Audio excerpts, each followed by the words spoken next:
दोस्तों, जिस देश में पावर प्रधानमंत्री से ज्यादा मतलब इलेक्टेड गवर्नमेंट से ज्यादा मिलिट्री के पास हो, उनके आर्मी चीफ के पास हो, तब तो भगवान ही भला कर सकता है उस देश का। और अक्सर उस देश में आपको तख्ता पलट और पॉलिटिकल अनस्टेबिलिटी देखने को मिलती है। और ऐसा लग रहा है कि शायद हमारा एक और पड़ोसी देश बांग्लादेश भी उसी राह पर जा रहा है। खैर, यहां पर हम जो बात कर रहे हैं बेसिकली पाकिस्तान में अगर आप देखोगे सिचुएशन ये आ गई है कि पुलिस और आर्मी आमने सामने खड़े हैं। पुलिस प्रोटेस्ट कर रही है अपने ही आर्मी के खिलाफ। ये खबर आप देख सकते हो, Pakistan stand off over cops seeking army exit from restive province drags on. और इसी के बारे में हम डिटेल से चर्चा करेंगे कि एग्जैक्टली ये पूरा मामला है क्या, पाकिस्तान के कौन से हिस्से में ये प्रोटेस्ट हो रहा है, क्यों हो रहा है, क्या कारण है, आपको सब कुछ जानने को मिल जाएगा। तो चलिए शुरुआत करते हैं और सबसे पहले ये देखते हैं कि एग्जैक्टली हो क्या रहा है। देखिए, मैं आपको पाकिस्तान के मैप के माध्यम से बताना चाहता हूं। जैसा कि आप सब जानते हो, पाकिस्तान में टोटल 4 प्रोविंस है,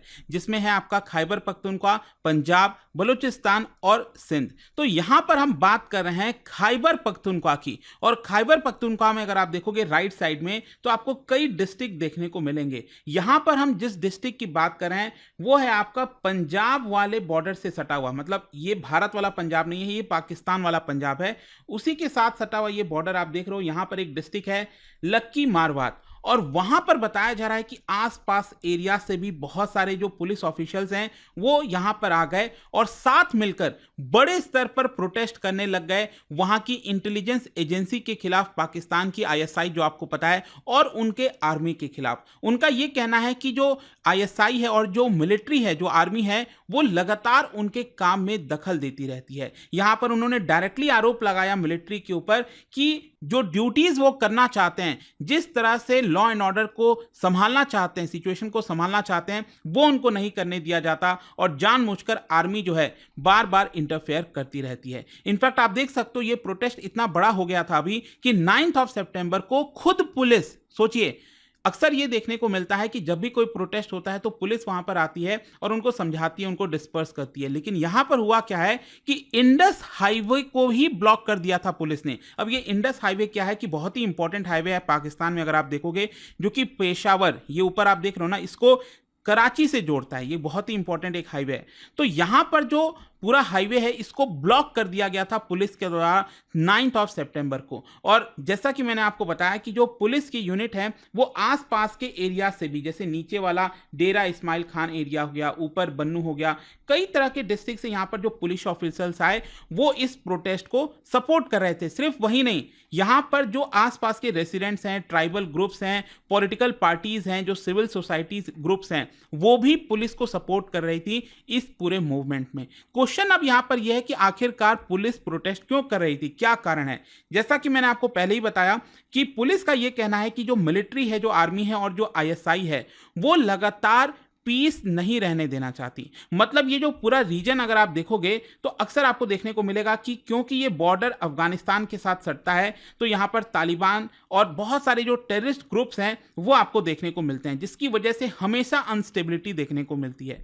तो यहां पर पुलिस ये चाहती है कि उसको संभालने की जिम्मेदारी पुलिस को दी जाए, ना कि आर्मी को। आर्मी और मिलिट्री वहां पर आती है, तोड़फोड़ करती है और चीजों को संभाल भी नहीं पाती। इनफैक्ट पुलिस का यह भी कहना है कि पिछले कुछ समय से पुलिस के ही लोग यहां पर किडनैप हुए हैं। मतलब ये जो तालिबान के लोग हैं, कई सारे जो टेररिस्ट ग्रुप्स हैं, वो पुलिस को ही किडनैप करके ले जाते हैं। और यहां पर जब हम कोशिश करते हैं लॉ एंड ऑर्डर को सुलझाने के लिए और जब हम तालिबान के लोगों को पकड़ते हैं तो मिलिट्री हमें कहती है कि आप उनको छोड़ दीजिए।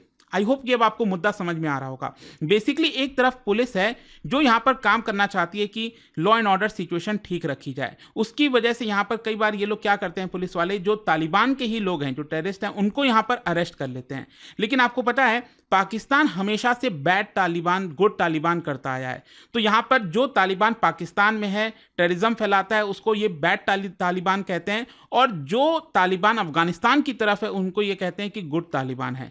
तो यहां पर जब तालिबान के लोगों को अरेस्ट किया जाता है पुलिस के द्वारा, तो पाकिस्तान की आर्मी फोन करती है पुलिस को और कहती है कि आप उनको रिलीज कर दो। अगर ऐसा ही चलता रहा तो हम कैसे लॉ एंड ऑर्डर को संभालेंगे। इनफैक्ट मैं आपको यहां पर बता दूं कि पुलिस का आर्मी का काफी हैवी प्रेजेंस है खैबर पख्तूनख्वा में। और आर्मी का यह कहना है कि बेसिकली उनको अल कायदा जैसे लोगों से, पाकिस्तानी तालिबान जैसे लोगों से डील करना होता है, उसी की वजह से वहां पर इनकी संख्या ज्यादा है। तो इसको देखते हुए पुलिस ऑफिसर का कहना है कि आप चिंता मत करिए, आप बस हमें 3 महीने का समय दे दीजिए। मतलब मिलिट्री ऑफिसर्स को आप यहां से हटा लीजिए हमारे एरिया से, और 3 महीने के अंदर अंदर हम वहां पर शांति लाकर रहेंगे, ऐसा पुलिस कह रही है पाकिस्तान की। लेकिन यहां पर फिर भी क्वेश्चन आता है कि आखिरकार अचानक से अभी क्या हुआ है जिसकी वजह से आर्मी का प्रेजेंस बढ़ गया है। एक्चुअली मैं आपको बताता हूं, जुलाई में पाकिस्तान की कैबिनेट ने एक फैसला लिया जिसमें उन्होंने ये कहा कि एक नया मिलिट्री ऑपरेशन चलाया जाएगा इस पूरे एरिया के अंदर। मतलब जो खैबर पख्तूनख्वा वाला मैंने आपको बताया यहां पर, तो ये पूरा ऑपरेशन चलाएंगे। ऑब्वियस सी बात है, जब आर्मी का ऑपरेशन चलेगा तो बहुत सारे हथियार वहां पर आएंगे और लोगों को काफी दिक्कतें होंगी। तो जब ये अनाउंस किया गया था कि खैबर पख्तूनख्वा में यहां पर नया ऑपरेशन चलाया जाएगा ताकि अलकायदा और पाकिस्तानी तालिबान को हटाया जाए, तो इसको लेकर लोग प्रोटेस्ट करने लगे। लोगों का कहना था कि देखिए, ये जिम्मेदारी आपको पुलिस को देनी चाहिए और साथ ही साथ सरकार को कोशिश करना चाहिए कि और हथियार, मॉडर्न हथियार पुलिस को दिया जाए, ना कि यहां पर मिलिट्री को दिया जाए।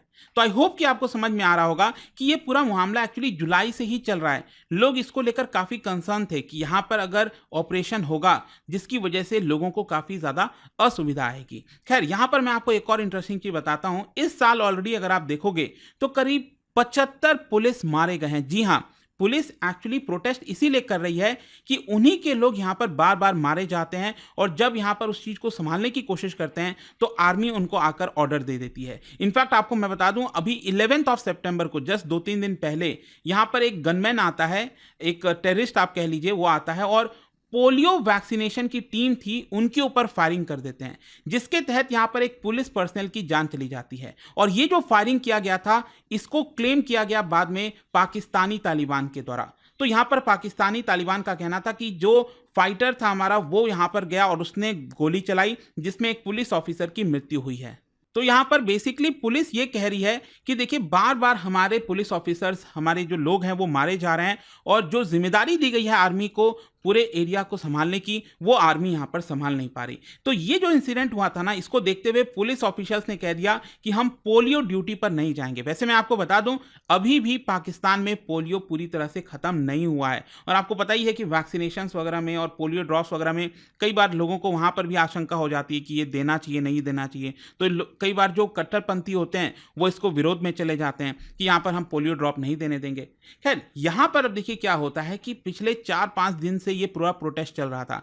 कल ही यहां पर फाइनली पुलिस ने ये जो प्रोटेस्ट है इसको एंड किया, और देखिए कुछ कंडीशंस पर किया है। यहां पर पुलिस का ये कहना है कि हमने आर्मी से बातचीत की और आर्मी ने अश्योरेंस दिया है कि वो अपने लोगों को इस एरिया से हटा देंगे। मतलब पूरे की पूरी आर्मी नहीं जाएगी वहां से, लेकिन हाँ, जो चेक पोस्ट हो गया, जो सिटी सेंटर हो गए, वहां से आर्मी को हटा लिया जाएगा। और साथ ही साथ ये भी बोला गया कि अब पुलिस वालों को एम्पावर किया जाएगा, उनको आर्मर्ड व्हीकल्स दिए जाएंगे और भी रिसोर्सेज दिए जाएंगे ताकि वो मिलिटेंसी से या फिर टेररिज्म से फाइट कर सकें। और अगर ऐसा नहीं होता है, मतलब देखो, इसके लिए करीब 6 दिन का वक्त दिया गया है कि 6 दिन के अंदर अंदर आर्मी जो है वो अपने आप को वहां से हटा लेगी। लेकिन अगर ऐसा नहीं हुआ तो पुलिस का कहना है कि हम वापस से यहां पर अपना जो प्रोटेस्ट है उसको रीलॉन्च कर देंगे। देखिए, ये मामला काफी सेंसिटिव हो जाता है जब आप ही के देश में पुलिस और आर्मी आमने सामने आ जाए, जो सिचुएशन देखने को मिला। इसी को देखते हुए पाकिस्तान आर्मी के जो चीफ हैं आसिफ मुनीर, आप सबको पता होगा, वो वहां पर विजिट किए, खैबर पख्तूनख्वा के एक पर्टिकुलर डिस्ट्रिक्ट में वो विजिट किए और वहां पर वो पुलिस को प्रेस करने लग गए, उनकी तारीफ करने लग गए, बाकी के लॉ एनफोर्समेंट एजेंसीज की तारीफ करने लग गए। ऑब्वियसली बात है, यहां पर जो आर्मी चीफ हैं उनको इस पूरे मामले को आकर जो है थोड़ा सा हैंडल करना पड़ा और पुलिस को प्रोत्साहन देनी पड़ी कि हम आपके साथ खड़े हैं। तो ये सिचुएशन है। आई होप अब आपको समझ में आ रहा होगा कि यहां पर जो मैं आपको स्टार्टिंग में बोल रहा था ना, कि किसी भी देश में जो चुनी हुई सरकार होती है उसके पास ये सब पावर होनी चाहिए। और आर्मी, देखो, आर्मी का पावरफुल होना एक अच्छी बात है, ठीक है, हमारे डिफेंस में काम आते हैं, देश की सुरक्षा में आर्मी को हमें और मजबूत करना है। लेकिन जो डिसीजन कंट्रोल होना चाहिए ना, वो चुनी हुई सरकार के पास होना चाहिए। तो इसीलिए आज के डेट में अगर आप देखोगे, आज़ादी से लेकर अभी तक भारत में कभी भी ये इस तरह की सिचुएशन आपको नहीं देखने को मिलेगी जो अक्सर आपको पाकिस्तान में देखने को मिलती है।